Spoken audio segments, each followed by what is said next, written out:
Hi ನಮಸ್ತೆ ಎಲ್ಲರಿಗೂ S media ಚಾನಲಿನ ಮತ್ತೊಂದು ವಿಡಿಯೋಗೆ ಸ್ವಾಗತ ಸುಸ್ವಾಗತ. ಸ್ನೇಹಿತರೆ, ಎಲ್ಲರೂ ಹೇಗಿದ್ದೀರಾ? ಎಲ್ಲರೂ ಚೆನ್ನಾಗಿದ್ದೀರಾ ಅಂದ್ಕೊಂಡಿದ್ದೀನಿ. ನಾನು ಕೂಡ ತುಂಬಾ ಚೆನ್ನಾಗಿದ್ದೀನಿ. ಎಲ್ಲರೂ ಚೆನ್ನಾಗಿದ್ದೀರಾ ಅಂದ್ಕೊಂಡು ಭಾವಿಸ್ಕೊಂಡು ಇವತ್ತಿನ ಒಂದು ವಿಡಿಯೋನ ಶುರು ಮಾಡಿಬಿಡೋಣ. ಇವತ್ತಿನ ಒಂದು ವಿಡಿಯೋದಲ್ಲಿ ಮಿಥುನ ರಾಶಿಯವರಿಗೆ ಏಪ್ರಿಲ್ 25ರಿಂದ ಏನೆಲ್ಲ ಬದಲಾವಣೆಯನ್ನು ನೋಡಲಿದ್ದೀರಿ, ಗ್ರಹಗಳು ಯಾವುದರ ಬಗ್ಗೆ ಎಚ್ಚರಿಕೆಯನ್ನು ಸೂಚಿಸುತ್ತಿದೆ ಅಂದರೆ ನಿಮ್ಮ ವ್ಯಾಪಾರದಲ್ಲಾಗಬಹುದು, ವ್ಯವಹಾರದಲ್ಲಾಗ್ಬೋದು, ಹಣಕಾಸಿನಲ್ಲಾಗ್ಬೋದು, ನಿಮ್ಮ ವೃತ್ತಿ ಜೀವನದಲ್ಲಾಗಬಹುದು, ನಿಮ್ಮ ಉದ್ಯೋಗದಲ್ಲಾಗ್ಬೋದು, ಒಟ್ಟಾರೆಯಾಗಿ ಏನೆಲ್ಲ ಬದಲಾವಣೆಯನ್ನು ಗ್ರಹಗಳು ಸೂಚಿಸಲಿದೆ, ಯಾವುದರ ಬಗ್ಗೆ ಮಿಥುನ ರಾಶಿಯವರು ಎಚ್ಚರಿಕೆ ವಹಿಸಬೇಕು. ಇನ್ನು ಮಿಥುನ ರಾಶಿಯವರಿಗೆ ಗುರುಬಲದಿಂದ ಸ್ನೇಹಿತರೆ ಕೋಟ್ಯಾಧಿಪತಿ ಯೋಗ ಇದೆಯಾ ಅಥವಾ ಯಾವುದರ ಬಗ್ಗೆ ಎಚ್ಚರಿಕೆ ವಹಿಸಬೇಕು ಹಣಕಾಸಿನಲ್ಲಿ, ವ್ಯಾಪಾರ ವ್ಯವಹಾರದಲ್ಲಿ ಅನ್ನೋದನ್ನ ತಿಳಿಸ್ಕೊಡ್ತೀನಿ.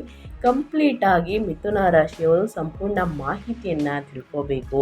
ಸಣ್ಣ ಪುಟ್ಟ ತೊಂದರೆಗಳು ಉಂಟಾದರೆ, ಇನ್ನು ದೊಡ್ಡ ಸಮಸ್ಯೆಗಳು ಉಂಟಾಗ್ತಾ ಇದೆ ಅಂದರೆ ಸ್ನೇಹಿತರೆ ಇದಕ್ಕೆಲ್ಲ ಪರಿಹಾರವನ್ನು ಕಂಪ್ಲೀಟಾಗಿ ತಿಳ್ಕೋಬೇಕು, ಅನುಸರಿಸಬೇಕು. ಅಂದರೆ ಎಲ್ಲೂ ಕೂಡ ವಿಡನ ಸ್ಕಿಪ್ ಮಾಡಬಾರ್ದು. ಅಂದರೆ ವಿಡನ ಕಟ್ ಮಾಡಿ ಓಡಿಸ್ಕೊಂಡು ಹೋಗಿ ನೋಡ್ತೀರಾ, ಇದು ಫುಲ್ ಇನ್ಫಾರ್ಮೇಷನ್ ಯಾರಿಗೂ ಕೂಡ ಅರ್ಥ ಆಗಲ್ಲ. ಸೊ ಹಾಗಾಗಿ ಎಲ್ಲ ವಿಡಿಯೋದಲ್ಲೂ ತಿಳಿಸ್ತಾ ಇರ್ತೀನಿ. ಮೊದಲಿಂದ ಕೊನೆ ತನಕ ವಿಡಿಯೋನ ವಾಚ್ ಮಾಡಿ, ಬಿಗಿನಿಂದ ಹೆಣ್ಣು ತನಕ ವಿಡಿಯೋನ ವಾಚ್ ಮಾಡಿ. ವಿಡಿಯೋದಲ್ಲಿ ಒಳ್ಳೆ ಮಾಹಿತಿ ಸಿಕ್ಕಿದ್ದಲ್ಲಿ, ಈ ವಿಡಿಯೋ ಯೂಸ್ಫುಲ್ ಅನಿಸಿದ್ದಲ್ಲಿ ದಯವಿಟ್ಟು ವಿಡಿಯೋಗೊಂದು ಲೈಕ್ ಕೊಟ್ಟು, ಸಬ್ಸ್ಕ್ರೈಬ್ ಆಗಿಲ್ಲ ಅಂದರೆ ಎಸ್ ಮೀಡಿಯಾಗೆ ಸಬ್ಸ್ಕ್ರೈಬ್ ಆಗಿ. ಈ ಅದೃಷ್ಟ ರಾಶಿ ನಿಮ್ಮ ಕುಟುಂಬದಲ್ಲಿ, ನಿಮ್ಮ ಸ್ನೇಹಿತರಲ್ಲಿ ಅಥವಾ ನಿಮ್ಮ ಹಿತೈಷಿಗಳು ಯಾರೇ ಆಗಿದ್ದರೂ ಕೂಡ ಅವ್ರಿಗೆ ವಿಡಿಯೋವನ್ನು ಶೇರ್ ಮಾಡೋದ್ರಿಂದ ನಿಮ್ಮ ಕಡೆಯಿಂದ ಅದೃಷ್ಟದ ಭವಿಷ್ಯವನ್ನು ಅವರು ಕೂಡ ತಿಳ್ಕೊಂಡಂಗಾಗುತ್ತೆ. ಓಕೆ, ಯಾರೆಲ್ಲ ಸಬ್ಸ್ಕ್ರೈಬ್ ಮಾಡ್ಕೊಂಡಿದ್ದೀರಾ ಅವ್ರಿಗೆ ಮತ್ತೊಮ್ಮೆ ಥ್ಯಾಂಕ್ ಯು ಸೋ ಮಚ್ ಅಂತ ಹೇಳ್ತಾ ವಿಡಿಯೋದ ಕಡೆ ಗಮನ ಕೊಟ್ಬಿಡೋಣ. ಕಮೆಂಟ್ ಬಾಕ್ಸಲ್ಲಿ ಓಂ ಶಾಂ ಶನೀಶ್ವರಾಯ ನಮಃ, ಓಂ ನಮಃ ಶಿವಾಯ ಅಂತ ಕಮೆಂಟ್ ಮಾಡಿ. ಶಿವನ ಅನುಗ್ರಹದಿಂದ ನಿಮ್ಮ ಜೀವನದಲ್ಲಿ ಇರುವಂತಹ ಕಷ್ಟಗಳು, ಸಮಸ್ಯೆಗಳು, ಅಡಚಣೆಗಳು ಏನೇ ಇದ್ದರೂ ಕೂಡ ಸಂಪೂರ್ಣವಾಗಿ ನಿವಾರಣೆಯಾಗಿ ಉನ್ನತ ಆರೋಗ್ಯವನ್ನು ಪಡೆದುಕೊಂಡು ಸುಖ ಸಂಪತ್ತು ಹೆಚ್ಚಳವಾಗಲಿ ಮಿಥುನ ರಾಶಿಯವರಿಗೆ ಅಂತ ಹೇಳ್ತಾ ವಿಡಿಯೋದ ಕಡೆ ಗಮನ ಕೊಡ್ತೀನಿ. ನೀವು ಏನೆಲ್ಲ ಅದೃಷ್ಟವನ್ನು ನೋಡಿರ್ತೀರ, ಏನೆಲ್ಲ ಸಮಸ್ಯೆಗಳು ಎದುರಾಗಿರುತ್ತದೆ, ಯಾವೆಲ್ಲ ಆತಂಕ, ಭಯ, ನಿರ್ಭಯ ಎಲ್ಲ ಉಂಟಾಗಲಿದೆ, ಪ್ರತಿಯೊಬ್ಬ ರಾಶಿಯವರಿಗೂ ಕೂಡ ಸ್ನೇಹಿತರೆ ಹಾಗೆ ಇರುತ್ತದೆ. ಇದಕ್ಕೆಲ್ಲ ಕಾರಣ ಗ್ರಹಗಳ ಸಂಚಾರ. ಏನೆಲ್ಲ ಅಡೆತಡೆಗಳೆಲ್ಲ ಉಂಟಾಗಿರುತ್ತದೆ, ಗ್ರಹಗಳ ಸಂಚಾರ ಮತ್ತು ಅದರಿಂದಾಗುವಂತಹ ಪ್ರಭಾವ ಅಂತಲೇ ಹೇಳ್ಬೋದು. ಹಾಗಿದ್ರೆ ಯಾವ ಗ್ರಹ ಯಾವ ಸ್ಥಾನದಲ್ಲಿ ಸಂಚಾರವನ್ನು ಮಾಡುತ್ತಿದೆ, ಯಾವುದರ ಬಗ್ಗೆ ನೋಡ್ತಾ ಹೋಗೋಣ ಬನ್ನಿ. ಮೊದಲನೇದಾಗಿ ಮಂಗಳ. 6 ಮತ್ತು 11ನೇ ಮನೆಯ ಅಧಿಪತಿಯಾಗಿರುವ ಮಂಗಳ 10ನೇ ಮನೆಯಲ್ಲಿ ಮೀನದಲ್ಲಿ ಸಂಚಾರವನ್ನು ಮಾಡುತ್ತಿದೆ. ಕೆಲಸದ ಸ್ಥಳದಲ್ಲಿ ಪೈಪೋಟಿಗಳು ಅಂದರೆ ಶತ್ರುಗಳ ಮೇಲೆ ವಿಜಯ, ತೀವ್ರವಾದ ದೃಢ ನಿಶ್ಚಯ ಅಂತಲೇ ಹೇಳಬಹುದು. ಇನ್ನು ಶನಿ 8 ಮತ್ತು 9ನೇ ಮನೆಯ ಅಧಿಪತಿ ಸ್ನೇಹಿತರೆ 10ನೇ ಮನೆಯಲ್ಲಿ ಮೀನದಲ್ಲಿ ಸಂಚಾರವನ್ನು ಮಾಡುತ್ತಿದೆ. ಕಠಿಣ ಪರಿಶ್ರಮ, ಕಾರ್ಯಗಳಲ್ಲಿ ವಿಳಂಬ, ವೃತ್ತಿಯಲ್ಲಿ ಅನಿರೀಕ್ಷಿತ ಬದಲಾವಣೆಗಳು. ಇನ್ನು ಅದೇ ರೀತಿ ಗುರು 7 ಮತ್ತು 10ನೇ ಮನೆಯ ಅಧಿಪತಿಯಾಗಿರುವ ಗುರು 1ನೇ ಮನೆಯಲ್ಲಿ ಮಿಥುನದಲ್ಲಿ ಸಂಚಾರವನ್ನು ಮಾಡುತ್ತಿದೆ. ಬುದ್ಧಿವಂತಿಕೆ, ಗೌರವ, ವ್ಯಾಪಾರ ವಿಸ್ತರಣೆ, ಸಾಮಾಜಿಕ ಸ್ಥಾನಮಾನದ ಏರಿಕೆ ಅಂತಲೇ ಹೇಳ್ಬೋದು. ಮೊದಲಿಗೆ ಹೇಳಿರುವ ಹಾಗೆ ಗುರುಬಲದಿಂದ ಕೋಟ್ಯಾಧಿಪತಿ ಯೋಗ ಇದೆಯಾ ಅಂತಂದರೆ ಸ್ನೇಹಿತರೆ ಮುಂದೆ ನೋಡ್ಕೊಂಡು ಹೋಗಬೇಕಾಗುತ್ತದೆ. ಯಾವುದರ ಬಗ್ಗೆ ಎಚ್ಚರಿಕೆ ವಹಿಸಬೇಕು ಆ ವಿಚಾರದ ಬಗ್ಗೆ ಎಚ್ಚರಿಕೆ ವಹಿಸಿ. ಇನ್ನು ಸೂರ್ಯ 3ನೇ ಮನೆಯ ಅಧಿಪತಿಯಾಗಿರುವ ಸೂರ್ಯ 11ನೇ ಮನೆಯಲ್ಲಿ ಉಚ್ಚ ಸ್ಥಿತಿಯಲ್ಲಿ ಸಂಚಾರವನ್ನು ಮಾಡುತ್ತಿದೆ. ಇದರ ಪ್ರಭಾವ ಹೇಗಿರಲಿದೆ ಅಂದರೆ ಹಠಾತ್ ಆರ್ಥಿಕ ಲಾಭ, ಸರ್ಕಾರಿ ನೆರವು, ವಿಸ್ತೃತ ನೆಟ್ವರ್ಕಿಂಗ್ ಅಂತಲೇ ಹೇಳಬಹುದು. ಇನ್ನು ಶುಕ್ರ 5 ಮತ್ತು 12ನೇ ಮನೆಯ ಅಧಿಪತಿಯಾಗಿರುವ ಶುಕ್ರ 12ನೇ ಮನೆಯಲ್ಲಿ ಸ್ವಕ್ಷೇತ್ರದಲ್ಲಿ ಸಂಚಾರವನ್ನು ಮಾಡುತ್ತಿದೆ. ಐಷಾರಾಮಿ ಖರ್ಚುಗಳು, ಮಕ್ಕಳಿಗಾಗಿ ದೂರದ ಪ್ರಯಾಣ, ಉತ್ತಮ ನಿದ್ರೆ ಸೌಕರ್ಯಗಳು ಹೆಚ್ಚಾಗಲಿದೆ ಅಂತಲೇ ಹೇಳ್ಬೋದು. ಸ್ನೇಹಿತರೆ ತಿಳಿಸಿರುವ ಹಾಗೆ ಗ್ರಹಗಳ ಸಂಚರಿಸುವ ಸ್ಥಾನ, ಅದರಿಂದಾಗುವಂತಹ ಪ್ರಭಾವ ನಿಮಗೆ ಒಟ್ಟಾರೆಯಾಗಿ ತಿಳಿಸ್ಕೊಟ್ಟಿದ್ದೀನಿ. ಇನ್ನು ಇದರ ಪ್ರಭಾವದಿಂದ ನಿಮ್ಮ ವ್ಯಾಪಾರ, ವ್ಯವಹಾರ, ಉದ್ಯೋಗ, ನಿಮ್ಮ ವೃತ್ತಿ ಜೀವನ, ನಿಮ್ಮ ಮಕ್ಕಳ ಭವಿಷ್ಯ, ಇನ್ನು ಕುಟುಂಬದ ಬಗ್ಗೆ, ನಿಮ್ಮ ಹೆಲ್ತ್ ಬಗ್ಗೆ, ಇನ್ನು ಎಜುಕೇಷನ್ ಬಗ್ಗೆ ಒಟ್ಟಾರೆಯಾಗಿ ತಿಳಿಸಬೇಕು ಅಂದರೆ ಏನೆಲ್ಲ ಬದಲಾವಣೆಯನ್ನು ಗ್ರಹಗಳು ಸೂಚಿಸುತ್ತಿದೆ, ಯಾವುದರ ಬಗ್ಗೆ ಮುನ್ನೆಚ್ಚರಿಕೆಗಳನ್ನು ತೆಗೆದುಕೊಳ್ಬೇಕು ಅನ್ನೋದನ್ನ ಇವಾಗ ಕಂಪ್ಲೀಟಾಗಿ ತಿಳಿಸ್ಕೊಡ್ತೀನಿ. ಇನ್ನೂ ಕೂಡ ವಿಡಿಯೋಗೆ ಲೈಕ್ ಮಾಡಿಲ್ಲ ಅಂದರೆ ದಯವಿಟ್ಟು ಲೈಕ್ ಮಾಡಿ. ಸಬ್ಸ್ಕ್ರೈಬ್ ಆಗಿಲ್ಲ ಅಂದರೆ ಎಸ್ ಪಿ ಎಸ್ ಮೀಡಿಯಾಗೆ ಸಬ್ಸ್ಕ್ರೈಬ್ ಆಗಿ ನಿಮ್ಮ ಅಭಿಪ್ರಾಯವನ್ನು ತಿಳಿಸಬಹುದು. ಓಕೆ, ಏಪ್ರಿಲ್ ಮಧ್ಯ ಭಾಗದಿಂದ ಸ್ನೇಹಿತರೆ ನಿಮ್ಮ ಕಠಿಣ ಪರಿಶ್ರಮಕ್ಕೆ ಅದ್ಭುತ ಪ್ರತಿಫಲಗಳನ್ನು ದೊರೆಯಲಿದೆ. ಏಪ್ರಿಲ್ 24ರ ನಂತರ ನಿಮ್ಮ 11ನೇ ಲಾಭದ ಮನೆಯಲ್ಲಿ ಮೇಷರಾಶಿಯಲ್ಲಿ ಸೂರ್ಯನು ಉಚ್ಚ ಸ್ಥಿತಿಯನ್ನು ತಲುಪುವುದು ಈ ತಿಂಗಳ ಅತ್ಯಂತ ದೊಡ್ಡ ಹೈಲೈಟ್ ಆಗಿದೆ ಅಂತಲೇ ಹೇಳಬಹುದು. ಅಲ್ಲಿಯವರೆಗೆ ನೀವು ಎದುರಿಸುತ್ತಿದ್ದ ಎಲ್ಲ ವೃತ್ತಿಪರ ಒತ್ತಡಗಳಿಗೆ ತಕ್ಕ ಲಾಭ, ಬೋನಸ್ ಮತ್ತು ಹಿರಿಯರ ಬೆಂಬಲವನ್ನು ನೀವು ಪಡೆಯುತ್ತೀರಿ. ಲಗ್ನದಲ್ಲಿರುವಂತಹ ಗುರುವಿನ ಬಲದಿಂದಾಗಿ ನಿಮ್ಮ ಪ್ರತಿಯೊಂದು ನಿರ್ಧಾರವು ಅಪಾರ ಪ್ರಬುದ್ಧತೆ ಮತ್ತು ಬುದ್ಧಿವಂತಿಕೆಯನ್ನು ಪ್ರತಿಬಿಂಬಿಸುತ್ತದೆ. ಇನ್ನು ಅದೇ ರೀತಿ ಸ್ನೇಹಿತರೆ, ಸಾಕಷ್ಟು ನೋಡಿರ್ತೀರಾ, ಯುಗಾದಿ ಅಂದರೆ ನಮ್ಮ ಹಿಂದೂಗಳ ಪ್ರಕಾರ ಹೊಸ ವರ್ಷ, ಹೊಸ ಉರುಪಿನೊಂದಿಗೆ ಶುರುವಾಗಲಿದೆ. ಏಪ್ರಿಲ್ 2026ರಲ್ಲಿ ಮಿಥುನ ರಾಶಿಯವರಿಗೆ ಕೆಲಸದ ಸ್ಥಳದಲ್ಲಿ ತೀವ್ರವಾದಂತಹ ಸವಾಲುಗಳನ್ನು ತರಲಿದೆ ಅಂತಲೇ ಹೇಳಬಹುದು. ಆದರೆ ಅದೇ ಸಮಯದಲ್ಲಿ ಸಮಾಜದಲ್ಲಿ ಉತ್ತಮ ಹೆಸರು ಮತ್ತು ಮನ್ನಣೆಯನ್ನು, ಪ್ರತಿಷ್ಠೆಯನ್ನು ಸಹ ನೀಡುತ್ತದೆ.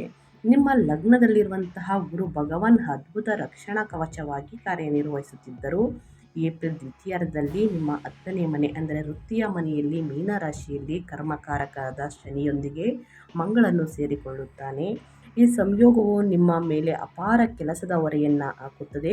ಉಸಿರು ಬಿಡಲು ಸಮಯವಿಲ್ಲದಷ್ಟು ಬಿಡುವಿಲ್ಲದ ಪರಿಸ್ಥಿತಿಯಲ್ಲಿ ನೀವು ನಿಮ್ಮನ್ನು ಕಂಡುಕೊಳ್ಳಲಿದ್ದೀರಿ ಅಂತಲೇ ಹೇಳಬಹುದು. ಒಟ್ಟಾರೆಯಾಗಿ ಸ್ನೇಹಿತರೆ, ಗ್ರಹಗಳ ಸಂಚಾರದಿಂದ ಮಿಥುನ ರಾಶಿಯವರು ಈ ಪರಿಸ್ಥಿತಿಯನ್ನು ನೋಡಲಿದ್ದೀರಿ. ಇನ್ನು ಒಂದೊಂದಾಗಿ ತಿಳಿಸೋದಾದರೆ, ನಿಮ್ಮ ಉದ್ಯೋಗ, ನಿಮ್ಮ ವೃತ್ತಿ ಜೀವನ ಅಂದರೆ ನಿಮ್ಮ ಕೆರಿಯರ್ ಬಗ್ಗೆ ಹೇಳೋದಾದರೆ ಏನೆಲ್ಲ ಬದಲಾವಣೆಯನ್ನು ನೋಡಲಿದ್ದೀರಿ ಅಂದರೆ, ಏಪ್ರಿಲ್ 25ರ ನಂತರ ನಿಮ್ಮ ವೃತ್ತಿ ಜೀವನಕ್ಕೆ ಒಂದು ಸ್ನೇಹಿತರೆ ಪರ್ಸನಲ್ ಲೈಫ್ ಅಂತಲೇ ಹೇಳಬಹುದು. ಈ ಒಂದು ರೀತಿಯ ಅಗ್ನಿ ಪರೀಕ್ಷೆ ಇದ್ದಂತೆ. ನಿಮ್ಮ 8 ಮತ್ತು 9ನೇ ಮನೆಯ ಅಧಿಪತಿಯಾದ ಶನಿಯು ಈಗಾಗಲೇ ನಿಮ್ಮ 10ನೇ ಮನೆ ಅಂದರೆ ವೃತ್ತಿಯ ಮನೆಯಲ್ಲಿ ಸ್ಥಾನ ಪಡೆದಿದ್ದಾನೆ. ಮತ್ತು ಏಪ್ರಿಲ್ 25ರಿಂದ ಮಂಗಳ 6 ಮತ್ತು 11ನೇ ಮನೆಯ ಅಧಿಪತಿಯಾಗಿರುವ ಮಂಗಳ ಅವನೊಂದಿಗೆ ಸೇರಿಕೊಳ್ಳುತ್ತಾನೆ. ಇದು ಆಫೀಸ್ನಲ್ಲಿ ಕೆಲಸದ ಹೊರೆಯನ್ನು ಅಂದರೆ ವರ್ಕ್ ಲೋಡ್ ಮತ್ತು ಡೆಡ್ಲೈನ್ ಶಿಖರಕ್ಕೇರಿಸುತ್ತದೆ ಸ್ನೇಹಿತರೆ.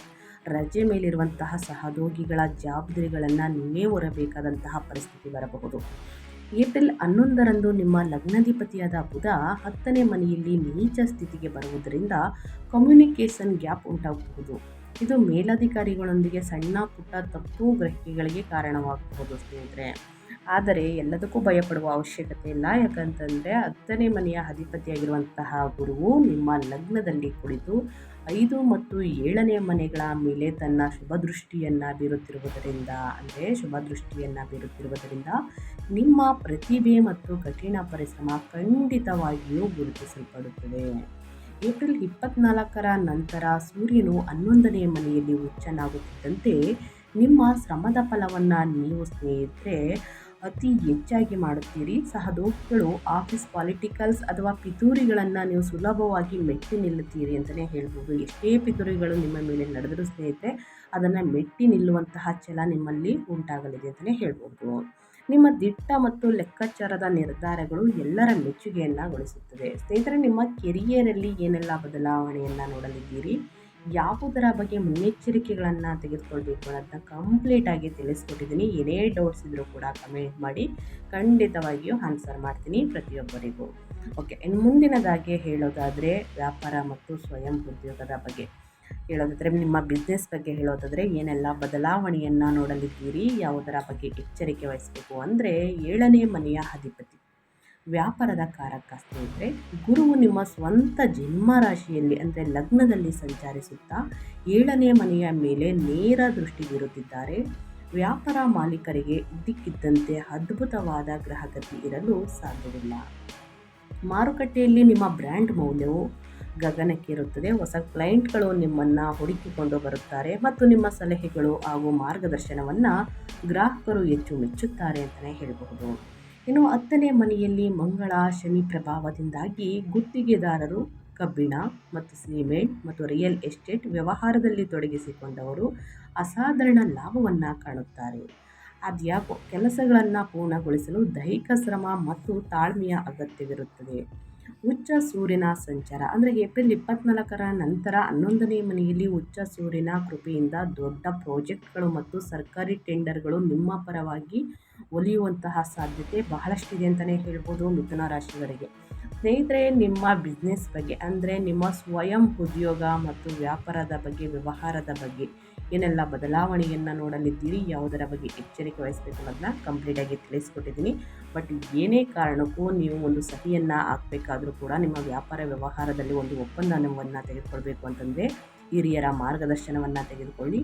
ಮೂರನೇ ವ್ಯಕ್ತಿಯನ್ನು ಯಾವುದೇ ಕಾರಣಕ್ಕೂ ಕುರುಡರಾಗಿ ನಂಬೇಡಿ, ಇದರಿಂದ ಮೋಸ ಹೋಗುವಂತಹ ಚಾನ್ಸಸ್ ಅತಿ ಹೆಚ್ಚಾಗಿರುತ್ತದೆ.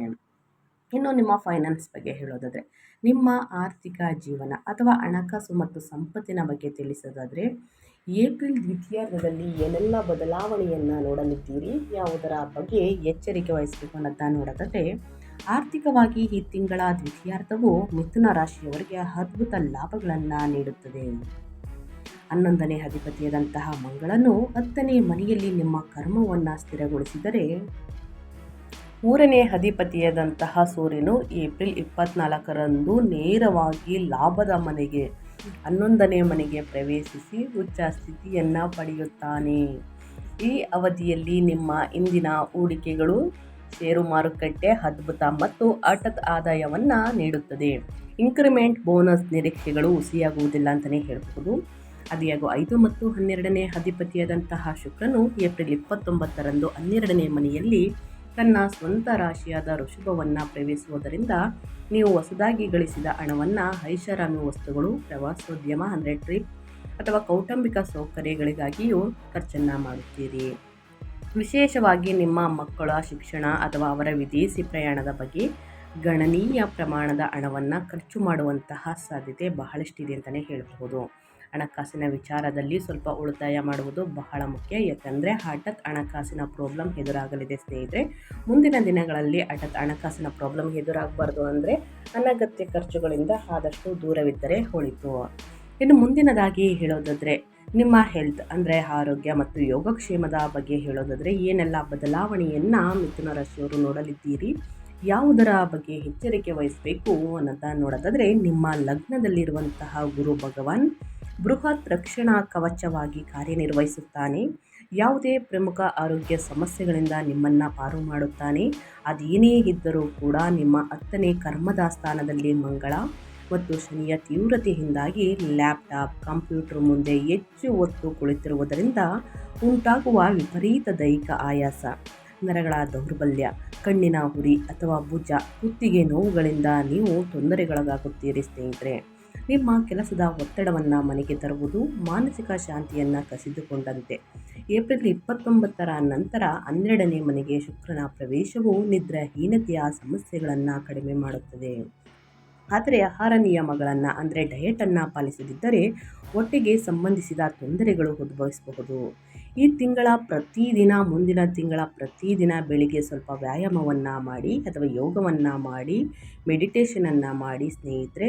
ಇದನ್ನು ನಿಮ್ಮ ದಿನಚರಿಯಲ್ಲಿ ಅಳವಡಿಸಿಕೊಳ್ಳುವುದರಿಂದ ನಿಮಗೆ ಮುಂದಿನ ದಿನಗಳಲ್ಲಿ ನಿಮ್ಮ ಆರೋಗ್ಯದಲ್ಲಿ ಯಾವುದೇ ಸಮಸ್ಯೆಗಳು ಕಂಡುಬರುವುದಿಲ್ಲ. ನಿಮಗೆ ಅತ್ಯಗತ್ಯ ಅಂತಲೇ ಹೇಳ್ಬೋದು. ಒಟ್ಟಾರೆಯಾಗಿ ನಿಮ್ಮ ಹೆಲ್ತ್ ಬಗ್ಗೆ ಯಾವುದರ ಬಗ್ಗೆ ಎಚ್ಚರಿಕೆ ವಹಿಸಬೇಕು, ಏನೆಲ್ಲ ಅದೃಷ್ಟವಿದೆ ಅನ್ನೋದನ್ನ ಕಂಪ್ಲೀಟಾಗಿ ತಿಳಿಸ್ಕೊಟ್ಟಿದ್ದೀನಿ ಸ್ನೇಹಿತರೆ.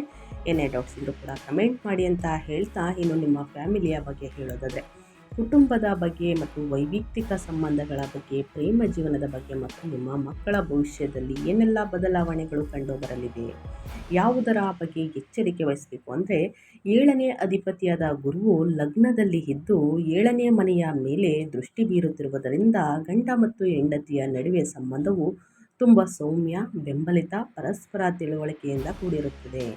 ನಿಮ್ಮ ವೃತ್ತಿಪರ ಬೆಳವಣಿಗೆಗೆ ನಿಮ್ಮ ಜೀವನ ಸಂಗಾತಿಯ ಸಲಹೆಯು ಹೆಚ್ಚು ಉಪಯುಕ್ತವೆಂದು ಸಾಬೀತಾಗುತ್ತದೆ.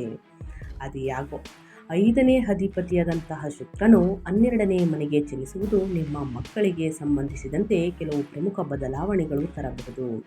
ಉನ್ನತ ಶಿಕ್ಷಣಕ್ಕಾಗಿ ನಿಮ್ಮ ಮಕ್ಕಳು ನಿಮ್ಮಿಂದ ದೂರ, ಬಹುಶಃ ಹಾಸ್ಟೆಲ್ ಅಥವಾ ವಿದೇಶಕ್ಕೆ ಹೋಗಬಹುದು. ಇದು ನಿಮಗೆ ಬಹಳ ಹೆಮ್ಮೆಯ ವಿಷಯವಾಗಿದ್ದರೂ ಇದು ನಿಮ್ಮನ್ನು ಸ್ವಲ್ಪ ಆತಂಕಕ್ಕೆ ಈಡು ಮಾಡಬಹುದು ಅಥವಾ ಭಾವನಾತ್ಮಕವಾಗಿ ಭಾರವಾಗಿಸಬಹುದು. ಏಪ್ರಿಲ್ 24ರ ನಂತರ 3ನೇ ಅಧಿಪತಿಯಾದ ಸೂರ್ಯನು ಉಚ್ಚನಾಗಿರುವುದರೊಂದಿಗೆ ನಿಮ್ಮ ಒಡಹುಟ್ಟಿದವರು, ಸಿಬ್ಲಿಂಗ್ಸ್ ಮತ್ತು ಆಪ್ತ ಸ್ನೇಹಿತರಿಂದ ನೀವು ಸಂಪೂರ್ಣ ಬೆಂಬಲ ಮತ್ತು ಸಹಕಾರವನ್ನು ಪಡೆಯುತ್ತೀರಿ. ಮದುವೆ ಯೋಗ ಅಂದರೆ ಕಂಕಣ ಭಾಗ್ಯ ಮತ್ತು ಸಂತಾನದ ವಾರ್ತೆಯನ್ನು ಕೇಳಲಿದ್ದೀರಿ ಅಂತಲೇ ಹೇಳ್ಬೋದು. ಯಾರಿಗೆ ಮಕ್ಕಳಾಗಿಲ್ಲ, ಯಾರಿಗೆ ಮದುವೆಯಾಗಿಲ್ಲ ಅವಿವಾಹಿತರಿಗೆ ವಿವಾಹ ಪ್ರಸ್ತಾಪಗಳು ಮನೆಯಲ್ಲಿ ಬರಲಿದೆ. ಇನ್ನು ಸಂತಾನ ಭಾಗ್ಯದ ವಾರ್ತೆಯನ್ನು ಕೂಡ ಕೇಳಲಿದ್ದೀರಿ ಅಂತಲೇ ಹೇಳಬಹುದು. ಮನೆಯಲ್ಲಿ ಶುಭ ಕಾರ್ಯಗಳು ನಡೆಯಲಿದೆ. ಸ್ನೇಹಿತರೆ, ಇನ್ನು ಮುಂದಿನದಾಗಿ ಹೇಳೋದಾದರೆ ಎಜುಕೇಷನ್ ಬಗ್ಗೆ ವಿದ್ಯಾರ್ಥಿಗಳು ಏನೆಲ್ಲ ಬದಲಾವಣೆಯನ್ನು ನೋಡಲಿದ್ದೀರಿ, ಯಾವುದರ ಬಗ್ಗೆ ಎಚ್ಚರಿಕೆ ವಹಿಸಬೇಕು ಅನ್ನೋದನ್ನ ನೋಡ್ತಾ ಹೋಗೋಣ. ಈ ವಿದ್ಯಾರ್ಥಿಗಳಿಗೆ ಈ ತಿಂಗಳು, ಮುಂದಿನ ತಿಂಗಳು ಅದ್ಭುತವಾಗಿರುತ್ತದೆ. ಯಾಕಂದರೆ ಶಿಕ್ಷಣದ ಪ್ರಾಥಮಿಕ ಕಾರಕನಾದಂತಹ ಗುರು ನಿಮ್ಮ ಲಗ್ನದಲ್ಲಿ ನೆಲೆಸಿರುವುದರಿಂದ ನಿಮ್ಮ ಅಧ್ಯಯನದಲ್ಲಿ ನೀವು ಸಹಜವಾದ ಮತ್ತು ಆಳವಾದ ಆಸಕ್ತಿಯನ್ನು ಬೆಳೆಸಿಕೊಳ್ಳುತ್ತೀರಿ. ಏಪ್ರಿಲ್ ದ್ವಿತೀಯಾರ್ಧದಲ್ಲಿ ಸ್ನೇಹಿತರೆ, ವಿದ್ಯಾಧಿಪತಿಯಾದಂತಹ ಬುಧ 10ನೇ ಮನೆಯಲ್ಲಿ ನಿಮ್ಮ ನೀಚ ಸ್ಥಿತಿಯಲ್ಲಿ ಇದ್ದರೂ ಇದು ನಿಮ್ಮ ಪ್ರಾಜೆಕ್ಟ್ ಮತ್ತು ವೇಗವನ್ನು, ಎಜುಕೇಷನ್ ವೇಗವನ್ನು ಮಾತ್ರ ಹೆಚ್ಚಿಸುತ್ತದೆ ಹೊರತು ನಿಮ್ಮ ಬುದ್ಧಿಮತ್ತೆಯನ್ನು ಕುಗ್ಗಲು ಬಿಡುವುದಿಲ್ಲ. ಸ್ಪರ್ಧಾತ್ಮಕ ಪರೀಕ್ಷೆಗಳು ಅಂದರೆ CET, NEET, UPSC ಬರೆಯುವವರು ಏಪ್ರಿಲ್ ದ್ವಿತೀಯಾರ್ಧದಲ್ಲಿ ಅತ್ಯುತ್ತಮ ಶ್ರೇಣಿಗಳನ್ನು ಅಂದರೆ ರ್ಯಾಂಕನ್ನು ಸಾಧಿಸುತ್ತಾರೆ. ವಿದೇಶಿ ಶಿಕ್ಷಣದ ಆಕಾಂಕ್ಷಿಗಳಿಗೆ ಶುಕ್ರನ ಪ್ರಭಾವದಿಂದಾಗಿ ಏಪ್ರಿಲ್ ದ್ವಿತೀಯಾರ್ಧದಲ್ಲಿ ವೀಸಾ ಪ್ರಕ್ರಿಯೆಗಳು ಸುಲಭವಾಗಿ ಮತ್ತು ಯಶಸ್ವಿಯಾಗಿ ಪೂರ್ಣಗೊಳ್ಳುತ್ತದೆ ಅಂತಲೇ ಹೇಳಬಹುದು. ಸ್ನೇಹಿತರೆ, ಎಜುಕೇಷನ್ನಲ್ಲಿ ಅಂತ ಏನಿಲ್ಲ, ಇಂದಿನ ಶ್ರಮ, ನಾನು ಎಲ್ಲ ವಿಡಿಯೋದಲ್ಲೂ ತಿಳಿಸ್ತಾ ಇರ್ತೀನಿ, ಇಂದಿನ ಶ್ರಮ ಮುಂದಿನ ಅದೃಷ್ಟದ ಫಲ. ನೀವು ಎಷ್ಟು ಇಂದಿನ ದಿನ ಕಷ್ಟಪಟ್ಟಿರ್ತೀರ, ಮುಂದಿನ ದಿನಗಳಲ್ಲಿ ಅಷ್ಟೇ ಅದೃಷ್ಟದ ಫಲಗಳನ್ನು ನೋಡಿರ್ತೀರ.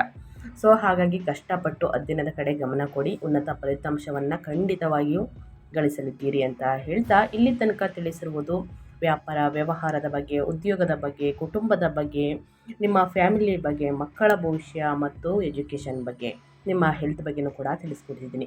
ಇಷ್ಟರಲ್ಲಿ ಸ್ನೇಹಿತರೆ ಸಮಸ್ಯೆಗಳು ಕಂಡು ಬಂದಿದ್ದಲ್ಲಿ ನನ್ನ ಚಾನಲ್ನಲ್ಲಿ ತಿಳಿಸಲಾಗುವಂತಹ ಈ ಸಣ್ಣ ಪುಟ್ಟ ಪರಿಹಾರದಿಂದ ದೊಡ್ಡ ಸಮಸ್ಯೆಗಳೇ ನಿವಾರಣೆಯಾಗಲಿದೆ. ಸೊ ಹಾಗಾಗಿ ಸ್ನೇಹಿತರೆ, ಈ ಪರಿಹಾರವನ್ನು ಅನುಸರಿಸಿ. 10ನೇ ಮನೆಯಲ್ಲಿ ಮಂಗಳ ಮತ್ತು ಶನಿಯಿಂದ ಉಂಟಾಗುವ ವೃತ್ತಿಪರ ಒತ್ತಡವನ್ನು ಕಡಿಮೆ ಮಾಡಲು ಮತ್ತು ಗುರು ಹಾಗೂ ಸೂರ್ಯನ ಸಂಪೂರ್ಣ ಅಡೆತಡೆ ಇಲ್ಲದೆ ಆಶೀರ್ವಾದವನ್ನು ಪಡೆಯಲು ಈ ಪರಿಹಾರಗಳನ್ನು ಮಿಥುನ ರಾಶಿಯವರು ಅನುಸರಿಸಬೇಕಾಗುತ್ತದೆ. ಮೊದಲನೇದಾಗಿ ವಿಷ್ಣು ಸಹಸ್ರನಾಮ ಪಠಣ. ಅಂದರೆ ತಿಂಗಳ ಮಧ್ಯಭಾಗದಲ್ಲಿ ನಿಮ್ಮ ಲಗ್ನಾಧಿಪತಿ ಬುಧ ಸ್ವಲ್ಪ ದುರ್ಬಲವಾಗಿರುವುದರಿಂದ ಬುಧವಾರದಂದು ಶ್ರೀ ವಿಷ್ಣು ಸಹಸ್ರನಾಮ ಸ್ತೋತ್ರವನ್ನು ಪಠಿಸುವುದರಿಂದ ಸಂವಹನ ದೋಷಗಳು ಅಂದರೆ ನಿವಾರಣೆಯಾಗುತ್ತದೆ ಮತ್ತು ಹೆಚ್ಚು ಫಲಪ್ರದ ನಿರ್ಧಾರಗಳನ್ನು ತೆಗೆದುಕೊಳ್ಳಲು ಸಹಾಯವನ್ನು ಮಾಡುತ್ತದೆ ಅಂತಲೇ ಹೇಳ್ಬೋದು.